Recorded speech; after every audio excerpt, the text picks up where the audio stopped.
बहुत समय पहले की बात है। एक छोटे से गांव में एक साधारण सा मूर्तिकार रहता था। वह अपनी कला को लेकर बहुत गंभीर था। उसके पास धन संपत्ति नहीं थी, न ही बड़ा घर, न ही दिखाने को कोई वैभव, लेकिन उसके पास था तो केवल उसका हुनर और उसके भीतर छुपा अटूट धैर्य।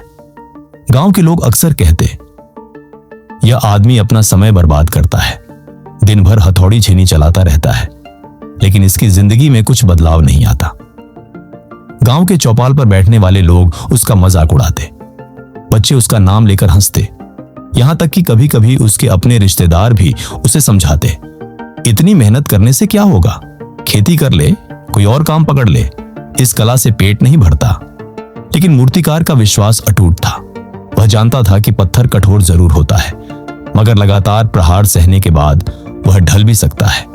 हर सुबह वह सूरज निकलने से पहले उठता, अपने औजार संभालता और पत्थर पर काम करने बैठ जाता। बड़े बड़े कठोर पत्थर उसके सामने होते। पहले दिन जब उसने हथौड़ी चलाई तो पत्थर पर जरा भी असर नहीं हुआ।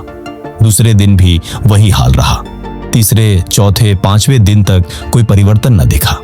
राहगीर देखते और हंसते, इतनी चोटें करने के बाद भी पत्थर जस का तस है, यह आदमी पागल हो गया है।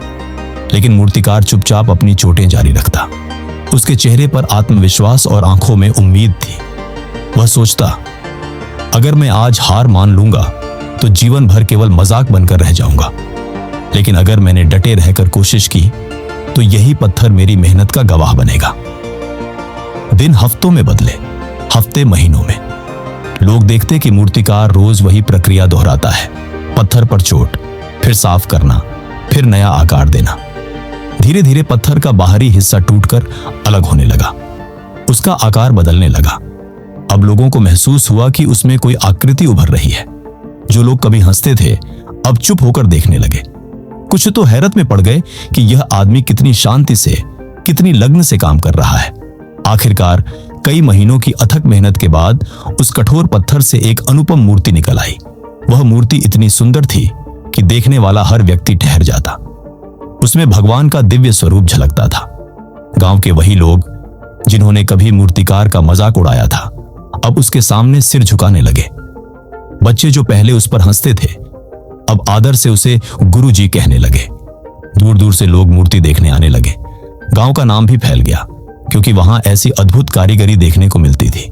मूर्तिकार के मन में कोई घमंड नहीं आया। उसने बस इतना कहा, मैंने कुछ नया नहीं किया, मैंने तो केवल अपने काम को लगातार किया। यह मूर्ति तो पहले से ही पत्थर में छिपी थी, मेरा काम केवल उसे बाहर निकालना था। उसकी यह बात सुनकर गांव के लोग समझ गए कि असली सफलता दिखावे में नहीं, बल्कि निरंतर परिश्रम और धैर्य में छुपी है। यह कहानी हमें सिखाती है कि जीवन में चाहे कितनी भी कठिनाइयां क्यों ना आए, यदि हम धैर्य और मेहनत से लगे रहें तो असंभव भी संभव हो जाता है। पत्थर चाहे कितना भी कठोर क्यों ना हो, पर निरंतर प्रयास से वही पत्थर सुंदर मूर्ति बन सकता है। इसी तरह हमारी जिंदगी में आने वाली मुश्किलें हमें तोड़ने के लिए नहीं होती, बल्कि हमें गढ़ने के लिए होती हैं।